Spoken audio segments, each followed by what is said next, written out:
Hey guys, we're gonna talk about TikTok. Why we're addicted to TikTok, where I think we are right now, where I think it's going. Should we be scared?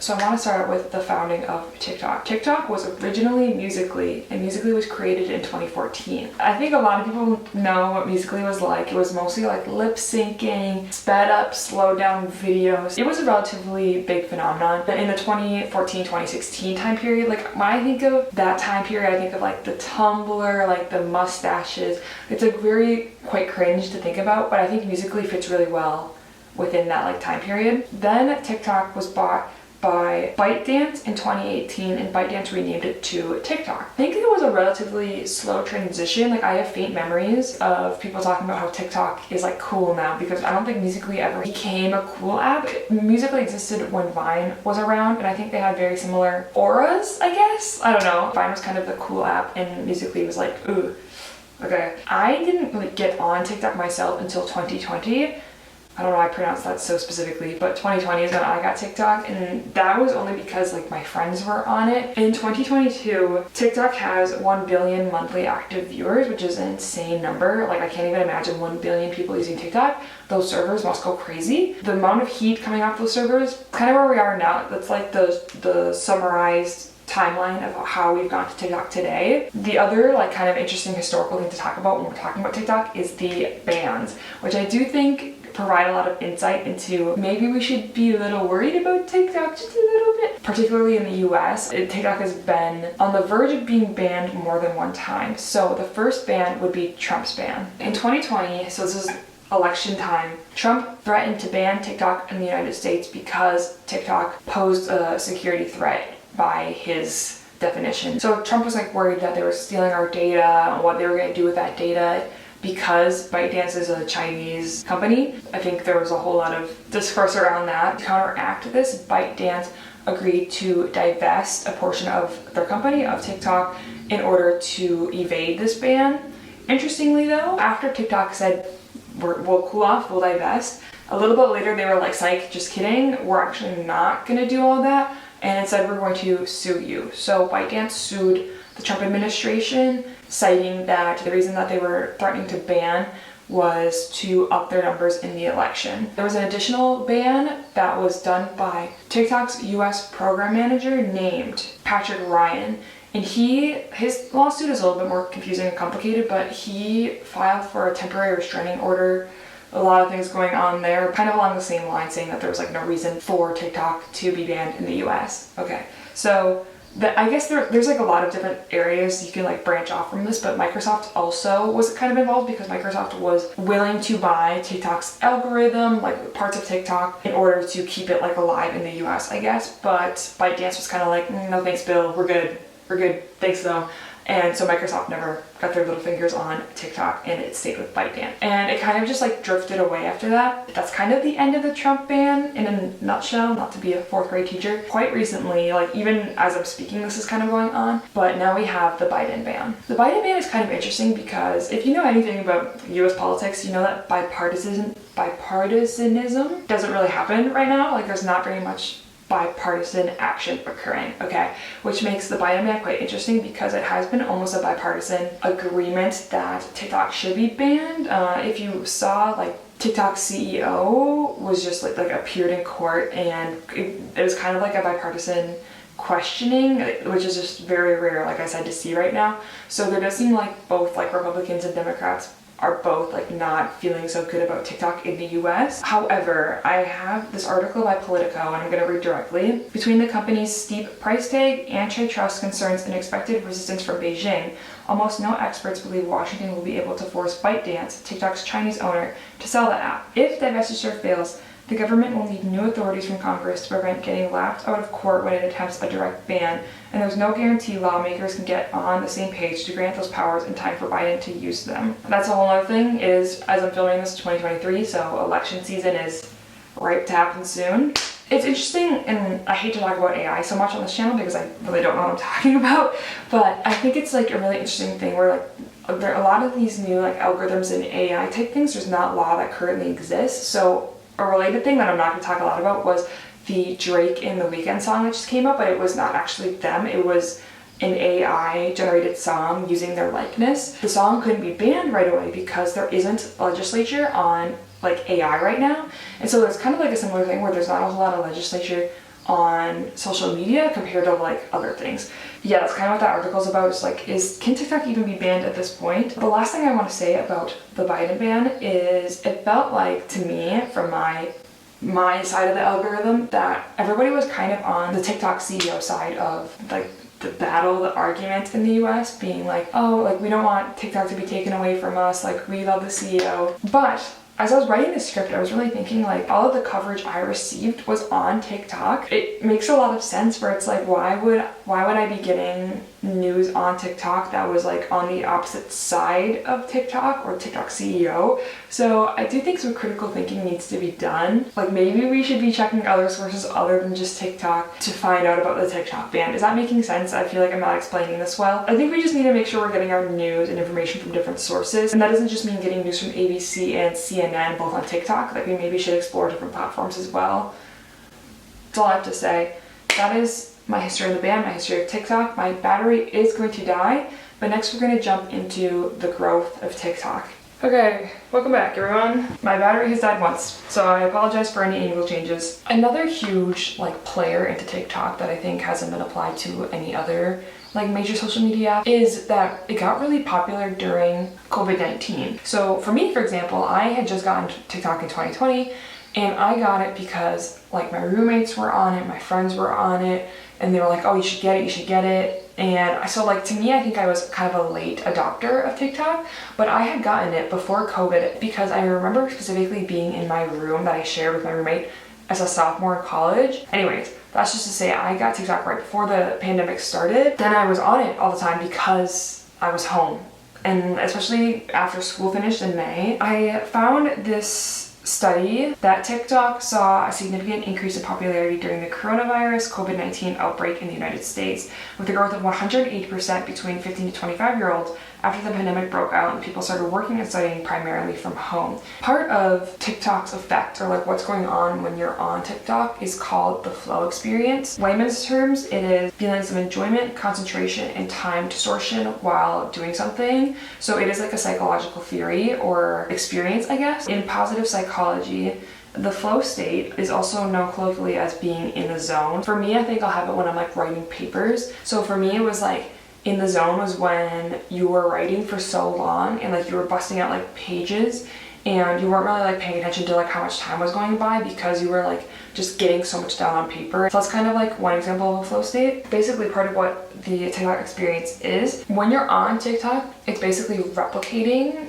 a flow experience, or could even be defined as a flow experience. You're scrolling and you're watching a video and you really like it, you know, it's like really watching these videos on TikTok gives you a burst of dopamine, which is maybe why you've heard of like a dopamine detox, which is like getting off your phone for a while, because otherwise you're kind of training your brain to get these like constant bouts of dopamine. TikTok is like such a great format for that because it's such short form videos and you have so much like control that you are almost like tricking your brain into thinking you're in a flow state, or maybe you even are in a flow state, because you can just keep going for a long time. You're not realizing how long you're on the app. You watch one video, you get dopamine. You watch the next video, you get dopamine. You don't like the next one? Fine, skip it, watch a new video, dopamine. So it's kind of creating this flow state. To kind of get into what I wanted to focus on in this video is how much of an active participant you are on TikTok, especially compared to other social media sites. What you're watching, whatever the video is that you're on, it's gonna fill like the whole screen, versus like Instagram or Twitter. The way it's kind of formatted is you can see multiple bits of content at once. TikTok, I think, really zeroes you in on like one piece of content that you're like very focused on. You have this ability to move on from that piece of content very easily, but whenever you flick to the next piece of content, you are, again, only getting one thing that you're focusing on. Another thing we need to consider when we're talking about this is the time commitment that TikTok is. So I think, have you ever heard people say, or maybe you feel this way, that you would rather watch a whole season of a show or maybe a few episodes of a show versus watching a whole movie because the time commitment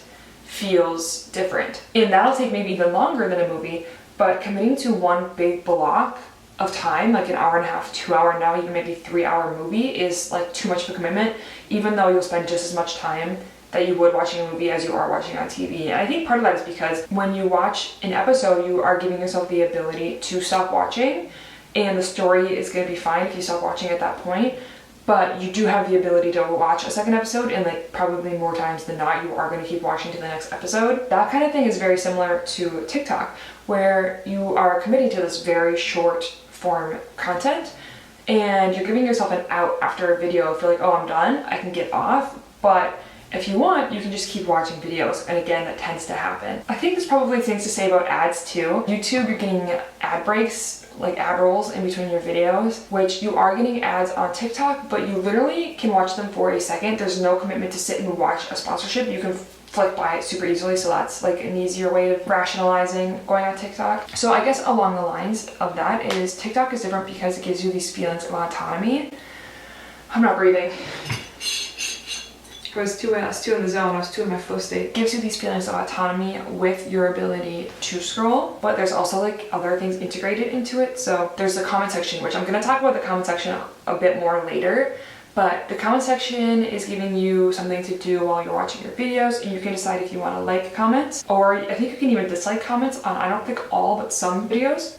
You could also have the ability to mark something as not interested. While you're watching a video on TikTok, you can have that video playing while you're reading the comments, and you can do this on YouTube, but to me, I almost have to pause the video on YouTube to read the comments, or I like to read the comments after the YouTube video, because people have the ability to comment really long things on YouTube, whereas TikTok, you're only allowed a certain amount of characters. You have to scroll down YouTube to see the comments, unless you're on like an iPad or some sort of mobile device, but on like a laptop or something, you have to scroll down to look at the YouTube comments. So you're no longer like engaging fully with the video, versus on TikTok, you're seeing a portion of the video still playing while you're reading the comments. Feelings of autonomy, of like having so much choice, even if it is like maybe fabricated, contributes to TikTok being different from other social media platforms. My next point into why TikTok is different is the instant gratification you get from going on TikTok and avoiding tasks. So something that I used to do a lot in school, which this makes me sound old, like I'm pretty fresh out of school. They ask you how you are, you just have to say that you're fine when you're not. What I used to tell myself often while writing papers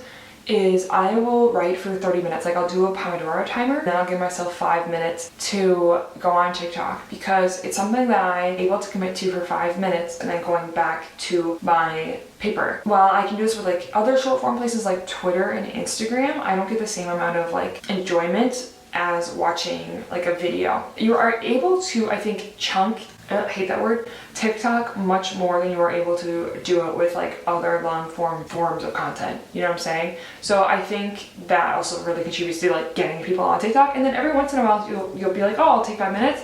That 5 minutes can turn into 10 minutes to 20 minutes really easily. Okay. I don't know where I left off. I apologize. My camera died again. I'm sorry. It's embarrassing at this point how much it happens. The whole reason I was even talking about how little people are paid in the creator fund is to talk about all the free labor.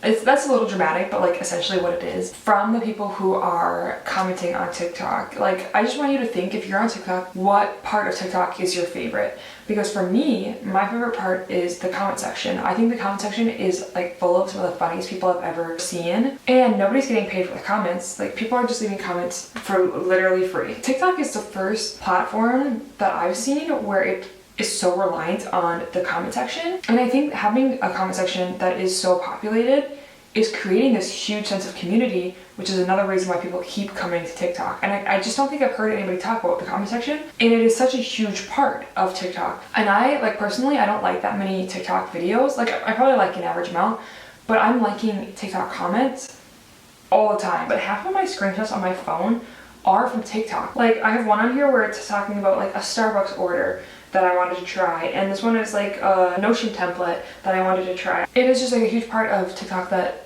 isn't on any other platform really. Another reason why we stay on TikTok is because it just like is a way for us to like reconfirm our opinions, where you'll have a thought and then you'll open up the TikTok comment section or the videos comment section, and it's just like 100 plus people having the same opinion as you, which just completely reinforces your thoughts. And I think it can have negative effects because then you start thinking you're right about everything, and that's, I think, contributing to why we're very, very non-bipartisan.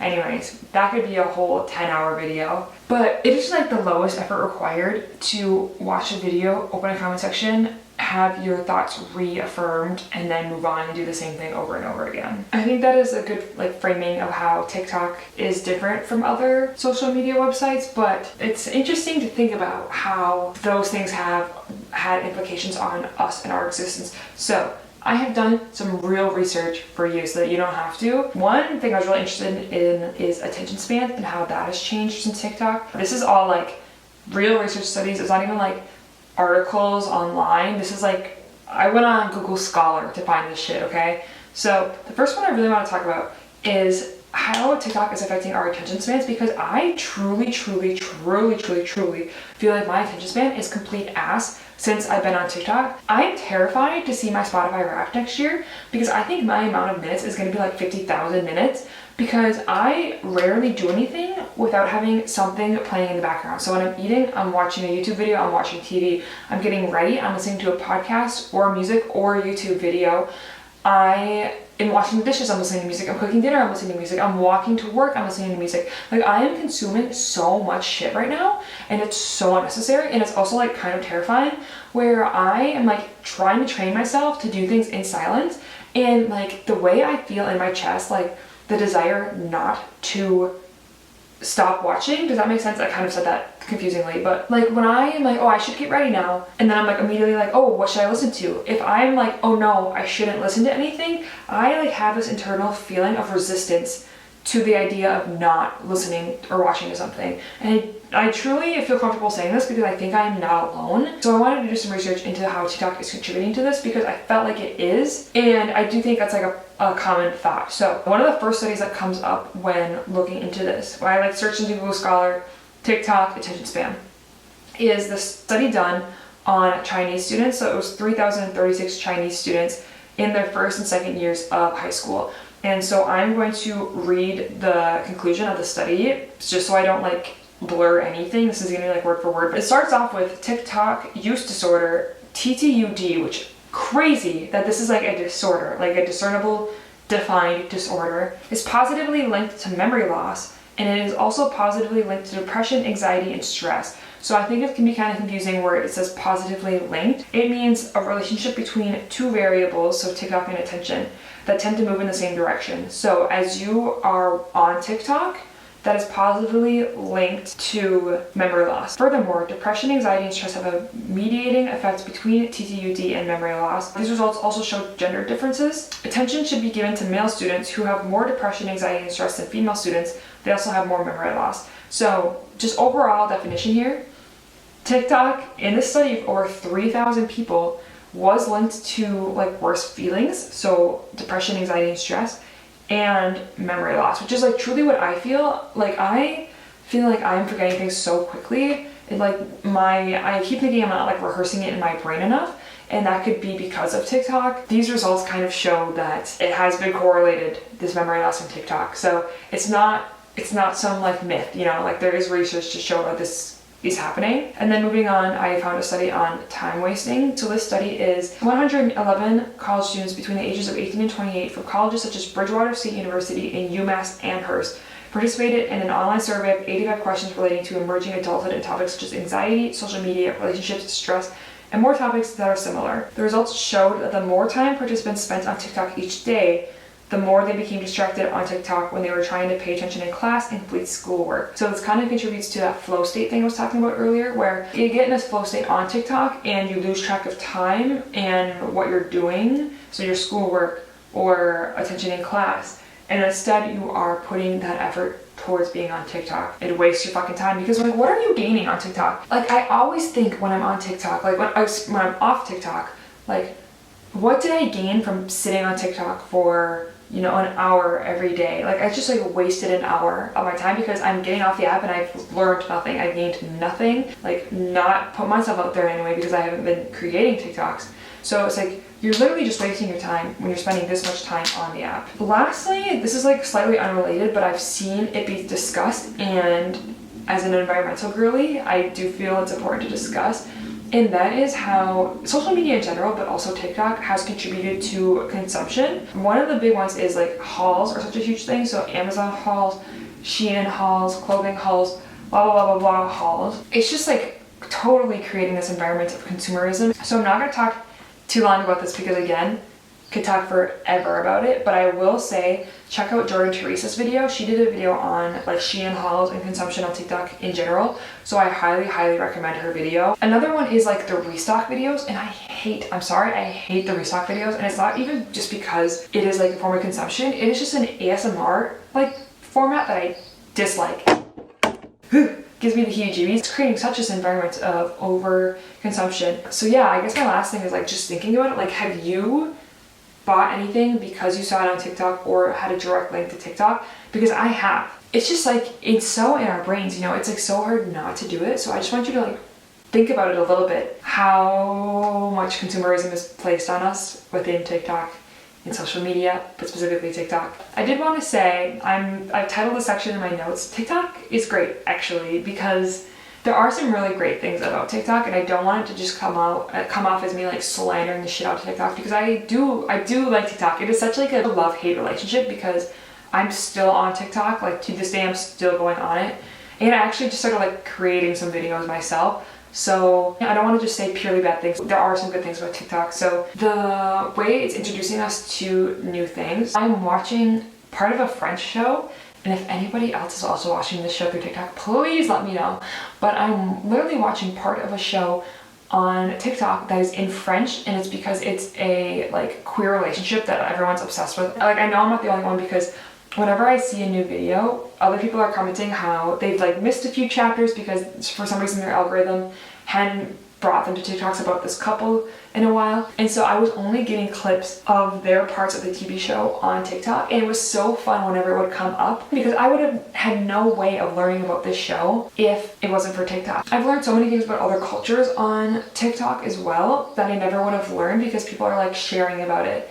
And that's like so amazing. I've gotten like recommendations for restaurants in my area. So I live in Boston, and like when I went out on Cinco, my friend sent me a TikTok of like places to check out, because she had got suggested it, and like we were considering places to go for Cinco based on that TikTok. It's so fun. I've met like other girls who live in Boston from TikTok. It's also like a kind of a way to communicate with like my in real life friends. So like sending TikToks to people is like really fun, because it's like, oh hey, this video made me think of you, I think you'll think this is funny, or this reminds me of you, or I think you'll like this. It's like a very endearing way to communicate with your friends. You can communicate how you feel about someone through videos in a way that maybe you don't feel like you can do in words, which is really like kind of cool that something like that exists, I guess. So I just wanted to say that, like, I'm shitting on TikTok, but there's also like really cool things about it as well. Okay, I guess like in conclusion, as my battery's on the verge of death, I'm not sure like there's anything like I can say that is gonna get me to get off TikTok, especially when I myself am not off TikTok. But I can tell you to do, and that you can do, is like just be really cognizant of like what you're consuming